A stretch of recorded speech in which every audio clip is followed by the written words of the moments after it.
Producer, ನಾನೇ ಡೈರೆಕ್ಟ್ರು, ನಾನೇ ಕಥಾನಾಯಕರು. ಏಕೆಂದರೆ ಬಹುಶಃ ಅದು ಯಾವುದೋ ಒಂದು ಮಲಯಾಳಿ ಪಿಕ್ಚರ್ ಬಂತಲ್ಲ, ರವಿಚಂದ್ರನ್ ಮಾಡಿರೋದು ಕನ್ನಡದಲ್ಲಿ, ದೃಶ್ಯಂ. ಈ ಥರದ್ದು ಸ್ಟೋರಿಗಳು ಸಿನಿಮಾದಲ್ಲಿ ಬಂದುಬಿಟ್ಟಿದ್ದಾವೆ.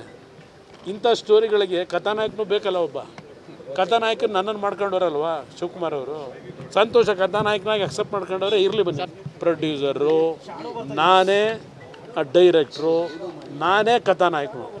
ಏಕೆಂದರೆ ಬಹುಶಃ ಅದು ಯಾವುದೋ ಒಂದು ಮಲಯಾಳಿ ಪಿಕ್ಚರ್ ಬಂತಲ್ಲ, ರವಿಚಂದ್ರನ್ ಮಾಡಿರೋದು ಕನ್ನಡದಲ್ಲಿ, ದೃಶ್ಯಂ.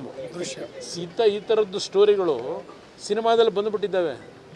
ಇಂಥ ಸ್ಟೋರಿಗಳಿಗೆ ಕಥಾನಾಯಕನೂ ಬೇಕಲ್ಲ, ಒಬ್ಬ ಕಥಾನಾಯಕನ ನನ್ನನ್ನು ಮಾಡ್ಕೊಂಡವ್ರಲ್ವಾ ಶಿವಕುಮಾರ್ ಅವರು. ಸಂತೋಷ, ಕಥಾನಾಯಕನಾಗಿ ಅಕ್ಸೆಪ್ಟ್ ಮಾಡ್ಕೊಂಡವ್ರೆ, ಇರಲಿ ಬನ್ನಿ. ಸಂತ್ರಸ್ತರನ್ನೆಲ್ಲ ಈ ಕಿಡ್ನ್ಯಾಪ್ ಆಗಿರ್ತಕ್ಕಂಥ ಹೆಣ್ಮಗಳೇನಿದ್ದಾರೆ, ಮಹಿಳೆ, ಅವ್ರ ಫ್ಯಾಮಿಲಿಯವ್ರನ್ನ ಕರ್ಕೊಂಬಂದು ಇಟ್ಕೊಂಡಿದ್ದಾರೆ ಅಂತಕ್ಕಂಥ ಮಾಹಿತಿ. ಆ ಮಾಹಿತಿ ಹೇಳಿದ್ದೇನೆ. ಈಗ ಕಿಡ್ನ್ಯಾಪ್ ಆದಂಥ ಮಹಿಳೆನ ಈಗ ಕರ್ಕೊಂಬಂದು ಎಷ್ಟು ದಿನ ಆಯಿತು? ಇಲ್ಲ 164 ಹೇಳಿಕೆ ತಗೊಂಡವ್ರ, ಇಲ್ಲ ಜಡ್ಜ್ ಮುಂದೆ ಕರ್ಕೊಂಡೋಗಿ ಇಟ್ಟಿದ್ದಾರೆ. ಯಾಕಿನ್ನೂ 5 ದಿವಸದಿಂದ ಆ ಕಿಡ್ನ್ಯಾಪ್ ಆಗಿರೋ ಮಹಿಳೆನ ಇನ್ನೂ ಕೋರ್ಟ್ ಮುಂದೆ ಪ್ರೊಡ್ಯೂಸ್ ಮಾಡಿಲ್ಲ? ಅವ್ರನ್ನ ಮಾಜಾರಿ ಎಲ್ಲಿ ಮಾಡ್ಕೊಂಡು ಕರ್ಕೊಂಬಂದರು? ತೋಟದ ಮನೆಯಿಂದ ಕರ್ಕೊಂಬಂದ್ರ? ನೀವೆಲ್ಲ ತೋಟದ ಮನೆ ಅಂತ ಬರ್ಕೊಂಬಿಟ್ಟಿದ್ದೀರಿ, ನೀವೆಲ್ಲ ಎಲ್ಲ ದೊಡ್ಡದಾಗಿ ಬರೆದಿದ್ದೀರಿ ಮಾಧ್ಯಮಗಳಲ್ಲಿ. ಬಟ್ ಆ ಹೆಣ್ಮಗಳನ್ನು, ಮಹಿಳೆನ ತೋಟದ ಮನೆ ಫೈಂಡ್ ಔಟ್ ಮಾಡಿ ಕರ್ಕೊಂಬಂದಿದ್ದಾರೋ, ಎಲ್ಲಿಂದ ಕರ್ಕೊಂಬಂದರು? ಇಲ್ಲಿವರೆಗೆ ಇದು ಕೊಟ್ರ? SITಯ ಅದಂತ ಮೂಲದಿಂದ ಸೋರಿಕೆ, SITಯ ಮೂಲ ಸೋರಿಕೆ ಇದೆಯಲ್ಲ, ಇದನ್ನು ಯಾಕೆ ಇನ್ನೂ ಸೋರಿಕೆ ಮಾಡಲಿಲ್ಲ SIT ಅವರು?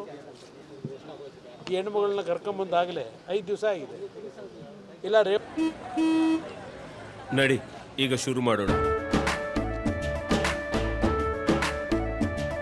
ಕೇಸರಿಯಿಂದ ಮನೋಲ್ಲಾಸ ಮನಸ್ಸು ಮತ್ತೇರಿ ಕುಣಿದಾಡಿದೆ ನೋಡು, ಮನಸ್ಸು ಮತ್ತೇರಿ ಕುಣಿದಾಡಿದೆ ನೋಡು. ಕ್ಷಣ ಕ್ಷಣವೂ ಆಚರಿಸಿ ಕೇಸರಿ ಹಬ್ಬ. ವಿಮಲ್ ಬಾಯಲ್ಲಿ ಹೇಳಿ ಕೇಸರಿ. ಅವ್ರು ಕಿಡ್ನ್ಯಾಪ್ ಮಾಡಿದ್ದಾರೋ ಮಾಡಿಲ್ವೋ ಈ ಕ್ಷಣದವ್ರಿಗೂ ಏನಾರು ಹೇಳಬೇಕಲ್ಲ.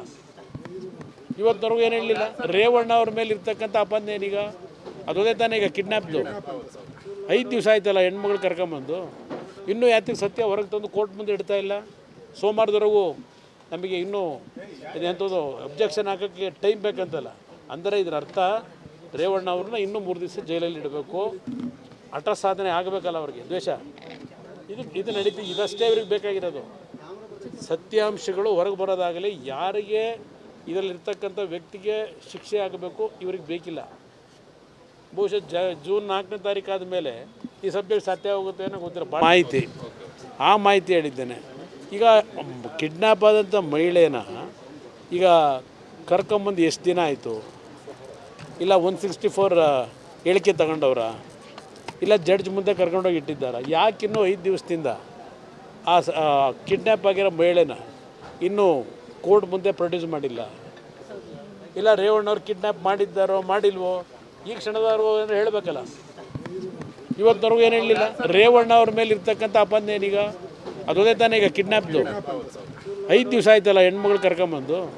ಇನ್ನೂ ಯಾತಿಗೆ ಸತ್ಯ ಹೊರಗೆ ತಂದು ಕೋರ್ಟ್ ಮುಂದೆ ಇಡ್ತಾ ಇಲ್ಲ? ಅಂದರೆ ಇದರ ಅರ್ಥ ರೇವಣ್ಣ ಅವ್ರನ್ನ ಇನ್ನೂ 3 ದಿವಸ ಜೈಲಲ್ಲಿ ಇಡಬೇಕು. ಹಠ ಸಾಧನೆ ಆಗಬೇಕಲ್ಲ ಅವ್ರಿಗೆ, ದ್ವೇಷ.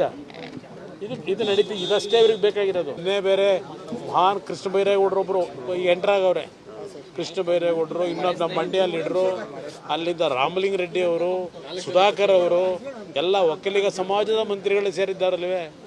ಹಿಂದೇನೂ ಇದೇ ರೀತಿ ನಾನು ಈ ಭ್ರಷ್ಟಾಚಾರದ ವಿರುದ್ಧ ಹೋರಾಟ ಮಾಡೋಕ್ಕೆ ಹೋದಾಗ, ಆಗ ನಮ್ಮ ಈಗಿನ ಸ್ನೇಹಿತರು BJP ಸರ್ಕಾರ ಇತ್ತಲ್ಲ, ಆಗಲೂ ಬರೀ ಒಕ್ಕಲರನ್ನೇ ಬಿಟ್ಟು ನನ್ನ ಮೇಲೆ ಅಟ್ಯಾಕ್ ಮಾಡೋರು. ಅದೇ ಸ್ಟ್ರಾಟಜಿ ಇವ್ರು ಶುರು ಮಾಡೋರು.